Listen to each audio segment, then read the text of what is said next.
नमस्कार दोस्तों, मैं प्रशांत कोचिंग समाज इंडिया इस मंच पर आप सभी का हार्दिक स्वागत करता हूं, हार्दिक अभिनंदन करता हूं। समाज इंडिया की आज की चर्चा शुरू करने से पहले हम आप सभी से आग्रह करते हैं कि समाज इंडिया चैनल अभी तक आपने अगर सब्सक्राइब नहीं किया है तो उसे सब्सक्राइब कर दें, साथ ही बेल आइकन भी दबाएं, जिससे समाज इंडिया की अपडेट आपको समय से मिलती रहे। समाज इंडिया की चर्चा में आज बात करेंगे महाराष्ट्र सरकार के संदर्भ में। जिस तरह से महाराष्ट्र में सरकार की स्थिरता को लेकर संशय के बादल बहुत गहरा गए हैं, वह यह दर्शाता है कि शिवसेना के अंदर जिस तरह से विधायकों की जो नाराजगी है, वह आज इतनी बड़ा असंतोष उसमें आ चुका है कि सरकार का अस्तित्व और साथ में शिवसेना के अस्तित्व पर भी संकट गहरा गया है। शिवसेना के कद्दावर नेता के तौर पर जाने वाले एकनाथ शिंदे आज विधायकों का एक बड़ा समूह लेकर अपने साथ पहले सूरत में उन्होंने डेरा जमाया और उसके बाद देर रात्रि गुवाहाटी पहुंचकर उन्होंने अपने असंतुष्ट खेमे को वहां पे एकत्रित कर लिया है।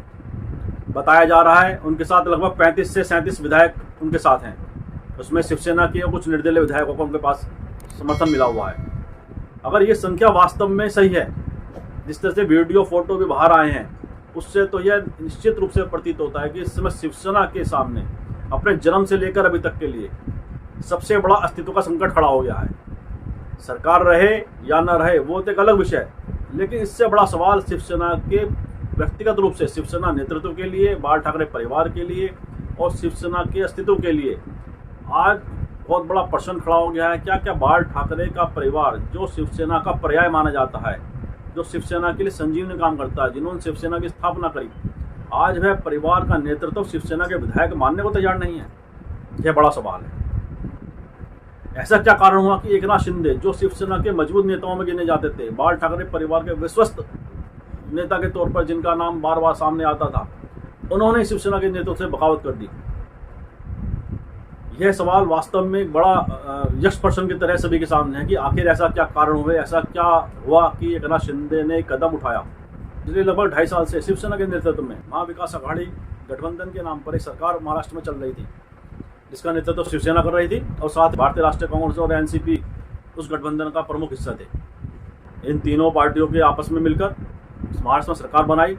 और बीजेपी को सपने को चकनाचूर कर दिया, जिसे वह सरकार बनाने का ख्वाब संजोई हुई थी। लगभग 2.5 साल पहले जब चुनाव हुए थे महाराष्ट्र में, उसके बाद जिस सरकार का गठन का विषय आया था, तो उस समय शिवसेना ने अपना स्टैंड ले लिया था। उन्होंने कहा कि इस बार शिवसेना जो सरकार बीजेपी और शिवसेना के जो अलायंस की सरकार बनेगी, उसका नेतृत्व उद्धव ठाकरे करेंगे। शिवसेना के द्वारा नेतृत्व तो सरकार किया जाएगा, लेकिन बीजेपी ने इसके सहमति नहीं दिखाई। और शिवसेना का हमेशा ये स्टैंड रहा है कि हमारी चुनाव से पहले हमारे एक बातचीत जो हमारे बीजेपी नेतृत्व से बातचीत हुई थी, उसमें ये मान लिया गया था कि इस बार अगर सरकार हमारी बनती है, सरकार गठबंधन की बनती है, तो उसमें जो सरकार का मुखिया होगा शिवसेना की तरफ से होगा। लेकिन बीजेपी से नकारती रही, जब उनका विवाद हुआ और शिवसेना बीजेपी गठबंधन से बाहर आई, तो उसके पश्चात ऐसा एक गठबंधन ने वहाँ पे महाराष्ट्र में रूप लिया जिसका कोई कल्पना नहीं कर रहा था। एनसीपी और कांग्रेस साथ शिवसेना आ गई। विचारधाराओं में निश्चित रूप से दोनों शिवसेना में और एनसीपी और कांग्रेस के मध्य एक बहुत बड़ा वैचारिक अंतर सभी को पता है, लेकिन इसके पश्चात भी, इसके बावजूद भी वहाँ पे एक गठबंधन बना और इन्होंने महाराष्ट्र में सरकार बना ली, से महाविकास आघाड़ी के नाम से गठबंधन का नाम दिया गया।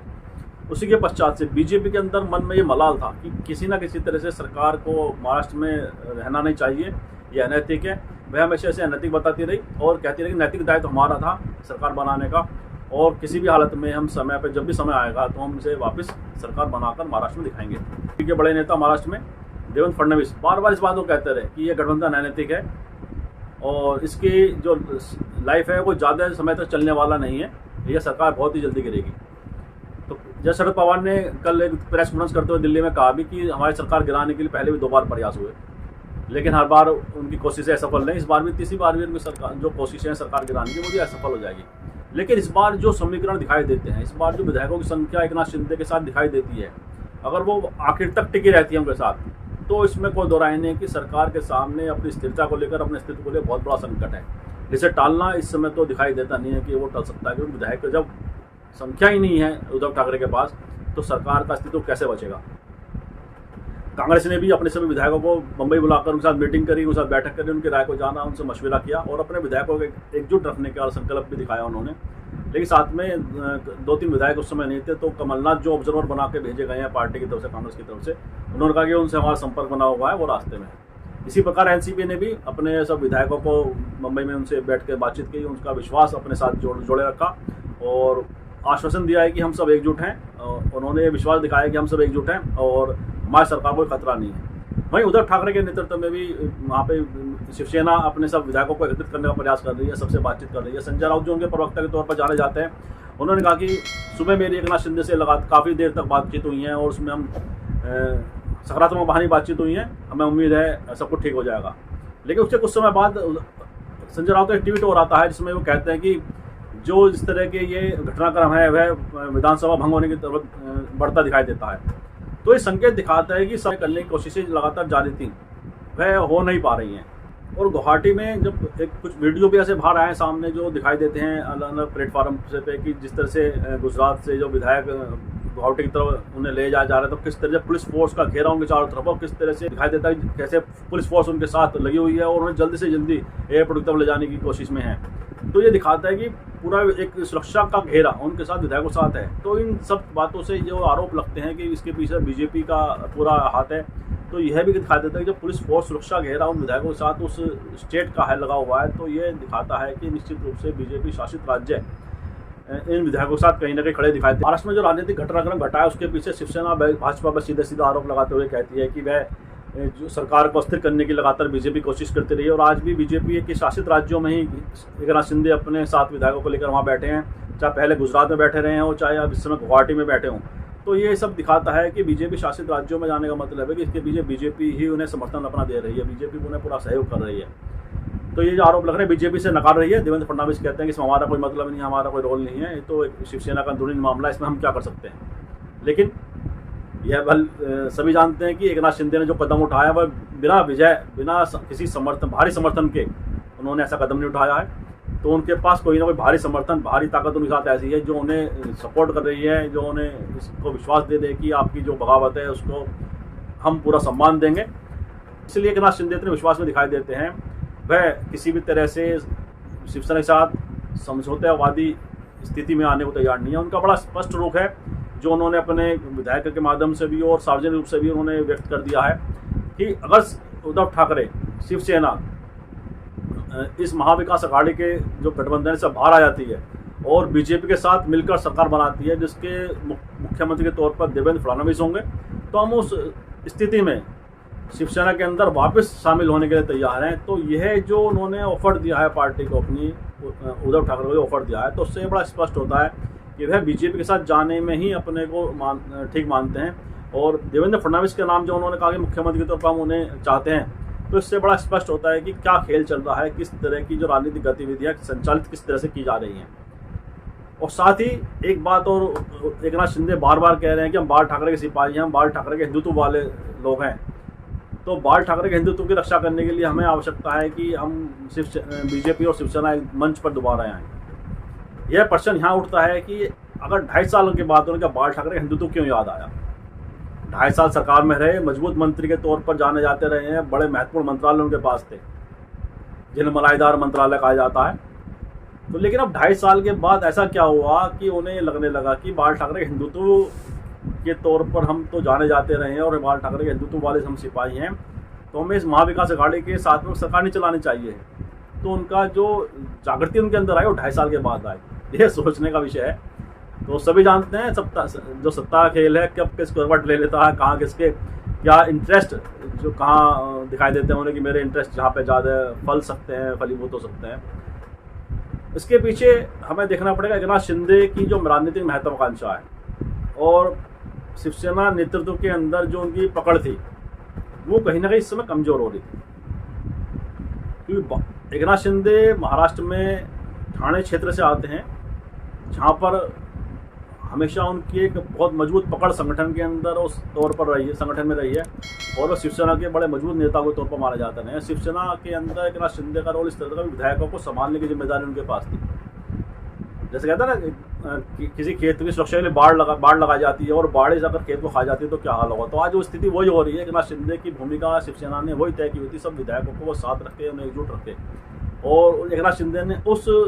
अवसर को अपने व्यक्तिगत लाभ में बदलने के लिए आज ये पूरा प्रयास कर दिया है। पूरी संभावना उन्होंने ऐसी बना दी कि शिवसेना अपने अस्तित्व के संघर्ष करती नजर आ रही है। तो एकनाथ शिंदे की जो राजनीतिक यात्रा रही है उसमें उन्होंने काफ़ी सालों से लगातार शिवसेना से जुड़कर अपने को आज इस स्थिति में पहुंचा दिया कि मजबूत नेता के तौर पर वह जाने जाते हैं। एकनाथ शिंदे शिवसेना के बड़े मजबूत ऐसे नेता रहे हैं जिन्हें विपक्ष का नेता भी विधानसभा में बनाया गया था और साथ ही नेता सदन के तौर पर भी वह काफ़ी समय तक कार्य करते रहे। जिस तरह से उद्धव ठाकरे के पुत्र आदित्य ठाकरे